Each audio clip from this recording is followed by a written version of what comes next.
नौकरी पेशा लोगों के लिए बड़ी खुशखबरी। ईपीएफओ देगा 50,000 का बोनस। बस पूरी करनी होगी ये शर्त। नौकरी पेशा लोगों के लिए गुड न्यूज।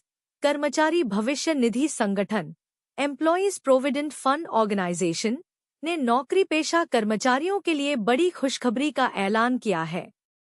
आपको बता दें कि ईपीएफओ देश भर में कर्मचारियों के वित्तीय भविष्य की सुरक्षा में अहम भूमिका निभाता है। यह अपने ग्राहकों को एक व्यवस्थित रिटायरमेंट सेविंग स्कीम मुहैया कराता है, जिसके जरिए नौकरी के बाद उनकी वित्तीय स्थिरता सुनिश्चित की जा सकती है। नौकरी पेशा लोगों के लिए गुड न्यूज। कर्मचारी भविष्य निधि संगठन एम्प्लॉयज प्रोविडेंट फंड ऑर्गेनाइजेशन के कुछ नियम ऐसे भी हैं जिनका अगर कर्मचारी पालन करते हैं तो उन्हें ईपीएफओ से सीधे 50,000 रुपये का बोनस मिलता है। नियमों की जानकारी न होने की वजह से ग्राहक अपने खाते से जुड़े लाभों का लाभ नहीं उठा पाते हैं।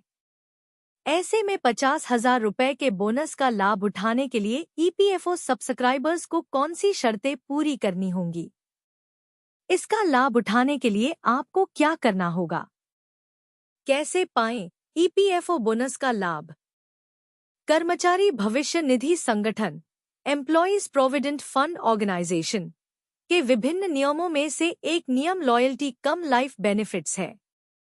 इसमें कर्मचारी को 50,000 रुपये तक का सीधा लाभ मिलता है, लेकिन ईपीएफओ द्वारा यह लाभ तभी दिया जाता है जब कर्मचारी लगातार 20 वर्षों तक अपने ईपीएफ खाते में नियमित योगदान करता है।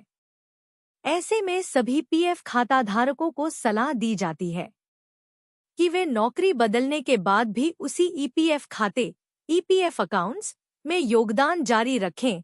ऐसा करने से उन्हें लॉयल्टी कम लाइफ बेनिफिट का लाभ मिलता है। नौकरी पेशा लोगों के लिए गुड न्यूज। किसको मिलेगा लाभ? आपको बता दें कि कर्मचारी भविष्य निधि संगठन एम्प्लॉयज प्रोविडेंट फंड ऑर्गेनाइजेशन के लॉयल्टी कम लाइफ बेनिफिट के तहत जिन ग्राहकों की बेसिक सैलरी 5,000 रुपये तक है उन्हें 30,000 रुपये का लाभ मिलता है, जबकि 5,001 रुपये से 10,000 रुपये तक की बेसिक सैलरी वाले ग्राहकों को 40,000 रुपये का लाभ दिया जाता है। अगर ग्राहक की बेसिक सैलरी 10,000 रुपये से ज्यादा है तो उन्हें 50,000 रुपये का लाभ दिया जाएगा। ध्यान रखने योग्य महत्वपूर्ण बातें। ईपीएफओ ग्राहकों को लॉयल्टी कम लाइफ बेनिफिट का लाभ लेने के लिए ध्यान रखने योग्य महत्वपूर्ण बात यह है कि अगर वे भविष्य में अपनी नौकरी बदलते हैं तो उन्हें उसी खाते को जारी रखना चाहिए। इसे बंद न करें, और यदि आप अपनी नौकरी बदलते हैं तो आपको अपने पुराने और नए नियोक्ता दोनों को इसके बारे में सूचित करना होगा। आम तौर पर सभी खाता धारकों को सलाह दी जाती है कि वे काम करते समय कर्मचारी भविष्य निधि संगठन एम्प्लॉयज प्रोविडेंट फंड ऑर्गेनाइजेशन न निकालें, क्योंकि इससे उन्हें टैक्स, पेंशन लाभ, लॉयल्टी कम लाइफ बेनिफिट और रिटायरमेंट फंड में नुकसान हो सकता है। केंद्र सरकार के कर्मचारियों की पुरानी पेंशन योजना की बहाली का कोई प्रस्ताव विचाराधीन नहीं। सरकार ने आज कहा कि केंद्र सरकार के कर्मचारियों की पुरानी पेंशन योजना की बहाली का कोई प्रस्ताव विचाराधीन नहीं है। बजट सत्र के पहले दिन आज लोकसभा में कांग्रेस की प्रणीति सुशील कुमार शिंदे द्वारा पूछे गए एक प्रश्न के उत्तर में वित्त राज्य मंत्री पंकज चौधरी ने बताया कि प्रधानमंत्री श्रम योगी मानधन पीएमएसवाई पेंशन योजना 60 वर्ष के बाद 3,000 रुपये की मासिक पेंशन के साथ वृद्धावस्था सुरक्षा प्रदान करने के लिए 2019 में शुरू की गई थी। उन्होंने कहा कि 18 से 40 वर्ष की आयु वर्ग के वे श्रमिक जिनकी मासिक आय 15,000 या उससे कम है और जो कर्मचारी भविष्य निधि, कर्मचारी राज्य बीमा निगम और राष्ट्रीय पेंशन योजना के सदस्य नहीं हैं, वे इस योजना में शामिल हो सकते हैं। इस योजना के तहत लाभार्थी 50% मासिक योगदान देता है और इतना ही योगदान केंद्र सरकार की ओर से किया जाता है। क्या होती है फैमिली पेंशन? कौन होता है इसे पाने का हकदार? Family pension eligibility. परिवार के किन सदस्यों को मिलती है फैमिली पेंशन? क्या होता है इसके लिए क्राइटेरिया? चलिए आपको बताते हैं फैमिली पेंशन को लेकर जुड़ी बातें। Family pension eligibility, financial stability किसी भी फैमिली के लिए बेहद जरूरी होती है। भविष्य में लोगों को पैसों के चलते कोई दिक्कत ना झेलनी पड़े, इसीलिए लोग पहले से ही पेंशन की व्यवस्था करके चलते हैं और अन्य जगहों पर निवेश करते रहते हैं। पेंशन की बात की जाए तो इसके लिए भारत सरकार द्वारा भी बहुत सारी स्कीमें चलाई जाती हैं। तो वहीं अन्य स्कीम भी होती है जहां लोग इन्वेस्टमेंट करके अपना भविष्य सुरक्षित करते हैं।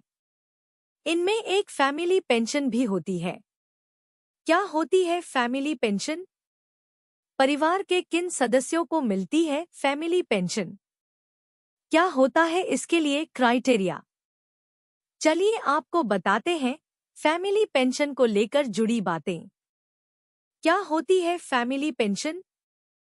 किसी भी संगठित क्षेत्र में काम करने वाले कर्मचारियों को 60 साल बाद पेंशन दिए जाने का प्रावधान होता है।